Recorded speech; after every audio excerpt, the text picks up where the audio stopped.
It is March 15th. Welcome into another All-22 Daily. It's day 3 of free agency, Ray. A lot is still happening. Been really pumped about this whole thing. Today was the day of the running back, though. We saw Miles Sanders sign a 4-year deal with the Panthers, Jamal Williams sign a 3-year deal with the Saints, and Rashad Penny sign a deal with the Eagles. But the guy I want to talk about is the guy that's leaving, right? And that is Ezekiel Elliott getting cut by the Cowboys so that they can save $10 million. Zeke has been a really good player for a long time. He's serviced that team really well.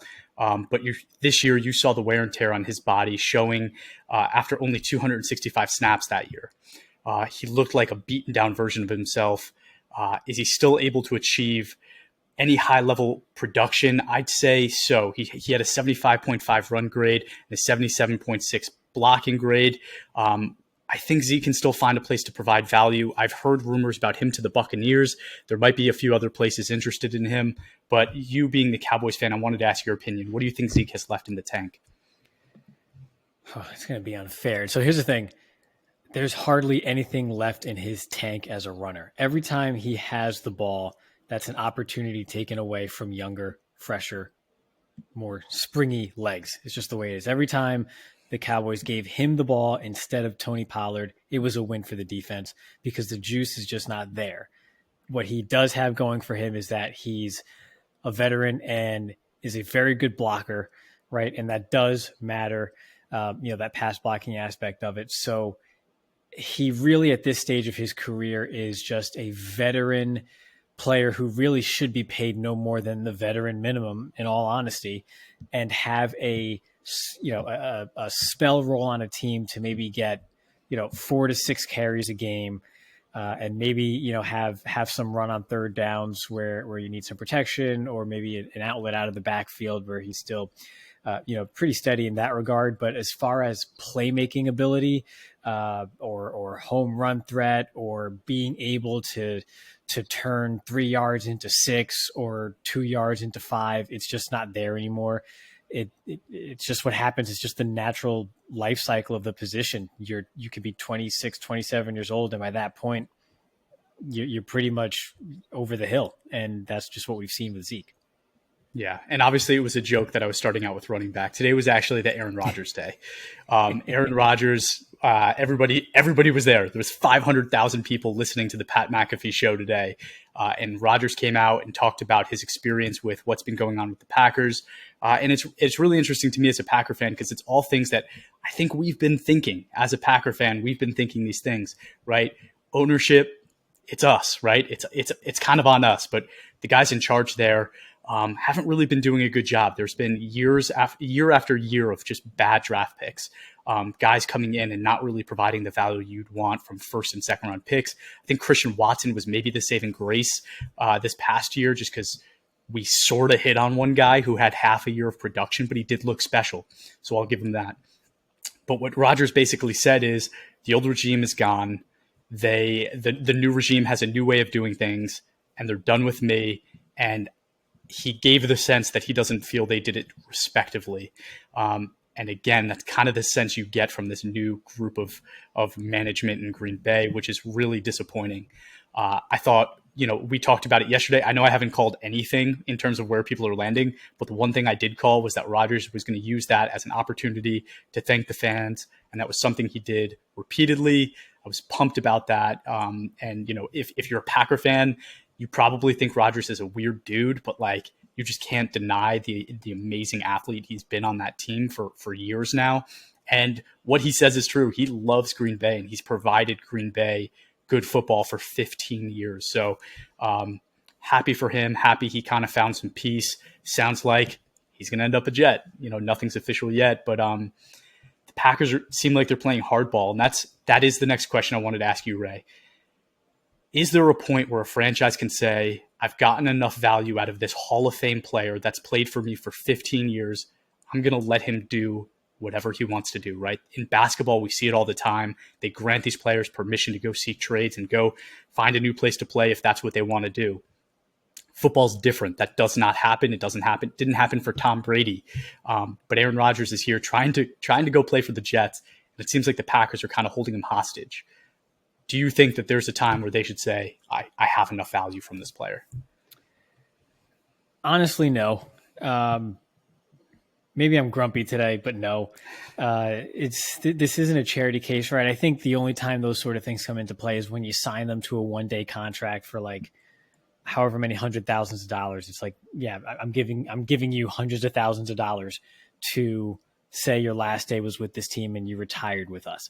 But as long as you're an active player in the NFL, and with the way contracts are structured, that is different from the NBA, right? When it comes to, you know, being able to dump a player just to get their salary off the books, that doesn't really work in the NFL, right? Given the structure of the guaranteed money and how that stays on the cap in future years and so forth. It's just different in that regard. So as long as you're an active player, I have to treat you as just another player and put all of that aside, regardless of what you've done for me in the past. So if I have Aaron Rodgers who doesn't want to play for me anymore and has his eyes elsewhere, that's great. Fine. I'll accommodate you because it's mutually beneficial for us to move you somewhere so we can get Jordan Love in the game and see what Jordan Love has, similar to what we did with you, Aaron Rodgers, 17 years ago, right? Then we'll do that, but we need fair value because at the end of the day, you're costing us $40 million, whether we trade you today, next week, over the summer.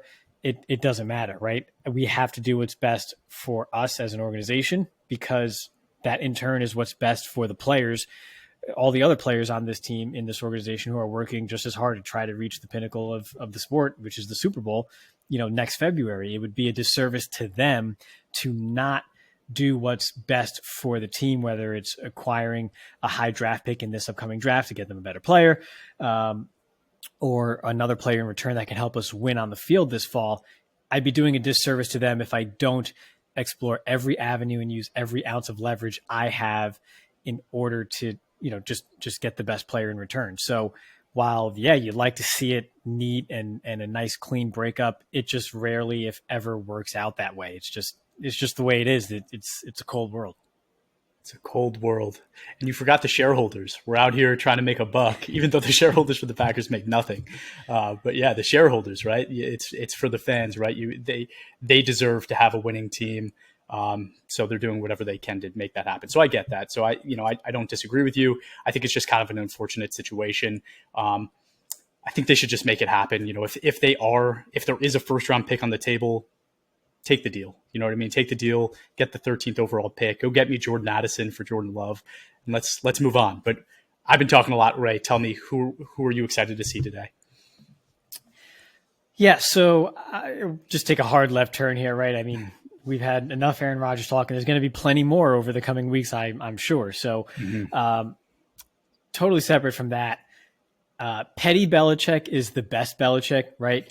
So the Patriots signed Juju Smith-Schuster for 3 years, $33 million, shortly after Jacoby Myers signed with the Raiders for 3 years and $33 million. Actually, I think it prompted a tweet from Jacoby Myers just sort of referencing that, like, wow, isn't that something, huh? So Belichick's up to something, right? You can never figure out exactly what's going on in his brain, but that was clearly intentional in some respect. So the thing about Juju, right?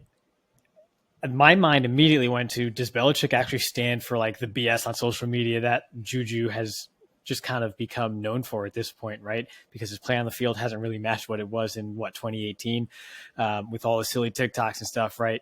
I think Juju has to prove himself on the field first, or Belichick will lock him in a dungeon or something, because Belichick has no problem sitting a player for any reason if he feels that he's not giving it at all or not paying attention to detail for any reason, right? Doesn't matter if you're Malcolm Butler in the Super Bowl or a newly minted free agent who just signed a 3-year deal or Michael Onwenu, who's crushing it on the interior of the offensive line. He has been known to just sit players if they're not living up to the standard that he sets for them. So I'm interested to see how that dynamic works out, because he doesn't seem on the surface like a Belichick kind of guy or personality. From 30,000 foot view right now. It could be unfair. We're not in the film room or anything like that in the meetings, but that's just what it seems from an outsider's perspective. So strictly on the field, Juju hasn't really come close to his 2018 form where he had over 1,400 receiving yards, over an 81 PFF grade. And outside of that, he's been sort of all over the map without ever coming close to his ceiling. And I don't see anything special out of New England and their current situation that makes me go, oh, okay, this is the catalyst that can bring Juju back to his old self, right? Yes, New England finally has an actual offensive coordinator now in Bill O'Brien, and don't make the mistake of dismissing Bill O'Brien, the coach, because of who Bill O'Brien, the general manager, was. That guy is still a phenomenal football coach when it comes down to brass tacks. But again, not a lot of great weapons surrounding him. Mac Jones hasn't proven to be any type of special quarterback that makes you look at a receiver in any fantasy format and go, oh, okay, great. I love this situation for him. So I guess I'm kind of watching it from afar and seeing if maybe there is something that gets Juju back to form, but I'm not betting on it, right? It's just more so he's sort of in that soup. We've talked about how the receiver position is super deep in the NFL, right? There's tons of really good ones, and then there's a bunch of just pretty good ones, right? And he's sort of in that pretty good pile that you maybe stash him at the back end of your rotation just to see if maybe there is a spark there and he does go back to his old form. Yeah, it's pretty interesting. And I'm going to make a stupid take, and I don't actually believe this, but if you were to tell me you can sign Juju or Jacoby Myers for similar money, and I said, who are you going to get the most return from your dollar on in terms of like jersey sales? It's definitely Juju, right? Like they're going to make more money on Juju being there than they would Jacoby Myers. But in all seriousness, Jacoby Myers, if you look at the receivers in this draft, there are a lot of guys with similar skill sets to him. And I think Juju adds a very different skill set to the New England offense. So to your point, I think there's definitely some scheming going on with Belichick. He has other plans. We don't know about it. We're all just pawns in his game. But I like the fit. I like the fit for Juju. I think with Bill O'Brien there, it's, his all-22 stock should be going up. And I'm going to change pace and go with Baker to the Bucks. So only a 1-year, $8.5 million deal. And maybe I'm a sap, but Baker, in his first 3 years in the NFL in Cleveland, two of his years, he had above 80 PFF grading, which is phenomenal for a young quarterback and something that is very rare to happen, very hard to do. But it's special, right? And then it was that fourth year where he had the shoulder injury. You saw his grading like really tank, and Cleveland just ditched him, right? They went and spent a ton of money on Deshaun Watson. They moved on, and Baker kind of got thrown around the league a little bit, right? He signed with Carolina, but it was a battle between him and Sam Darnold. Like they didn't actually give him the job. He had to go and earn that. He did, and then after a few poor performances, he got benched, right? Then he gets released, or he asked for his release. Who knows, really? Signs with LA, has an insane game, his first game back, and then, kind of levels off after that with some average play, nothing special at all. But he was asked to do a lot last year, and after that shoulder injury, it's not like he had a full offseason to really prep and become that great quarterback again. But this year he gets to do that with a Buccaneers offense that still has Mike Evans, still has Chris Godwin, and just is decent, right? Like Tristan Wirfs is still there. They have some holes on that offensive line now, but it's a more stable atmosphere, environment for him to grow in as opposed to what he's been in the last few years. So I do like this for Baker, and I'm not saying that you should go into this season with him as your number one quarterback, but if you could get him as a buy low option, I think that's a great investment for you. Go trade a third or fourth round pick on a quarterback that might end up being a starter at only, I don't know what he is now. Is he 27 years old? Is he even 27? It could be a great investment for a team looking to buy a quarterback. Yeah, I don't disagree. I mean, he's 28 years old, but age doesn't seem to matter for quarterbacks until you hit like that 34-ish range, right? So there's plenty of years left if he's good enough to continue playing. Mm-hmm. My concern with Baker is I wonder if, because even when he came into the league, Cleveland was not a good situation. Cleveland's never been a good situation for anybody, right? Yep.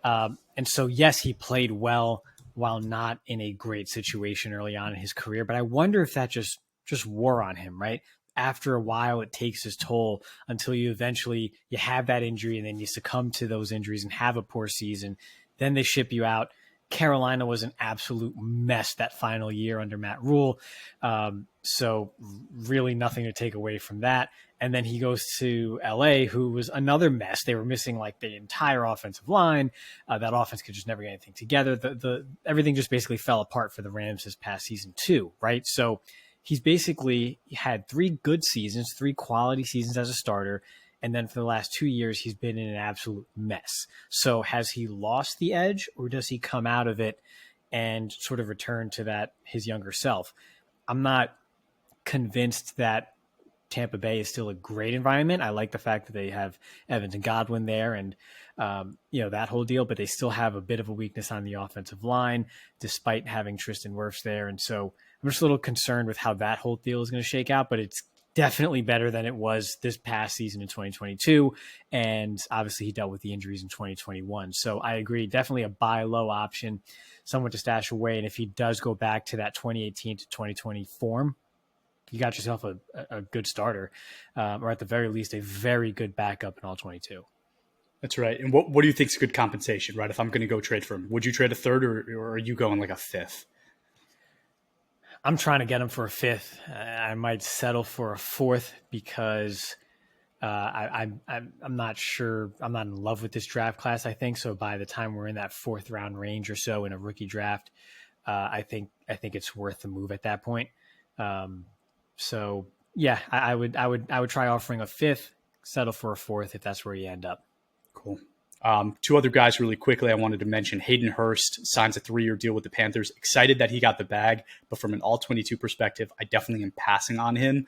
He's already 29 years old. He looked great in his 1 year with the Bengals, but who wouldn't in that offense when there's those other weapons around him, right? He was never getting attention. So now he goes to the Panthers that lack essentially any other weapons besides Miles Sanders now being in the backfield. And I think that's just going to be really hard for him. But what I do like is I like what it does for whoever is the number one pick. Should give them a reliable target. He has over an 80 catch grade, meaning he doesn't drop the ball a lot. So he's a reliable target. So what am I saying? Hayden Hurst, value down. Pick number one, slight increase in value in my eyes. And then lastly, I just wanted to mention Cleveland Farrell signing with the 49ers. So this is another buy low candidate. I think he's a guy that you can get for very cheap, very, very cheap, and I wouldn't spend a lot on him at all. He had a really bad role in Vegas. He barely played any snaps this past year. But in his sophomore year, he did show some elite traits. He had a 76.1 PFF grade, so that's really good.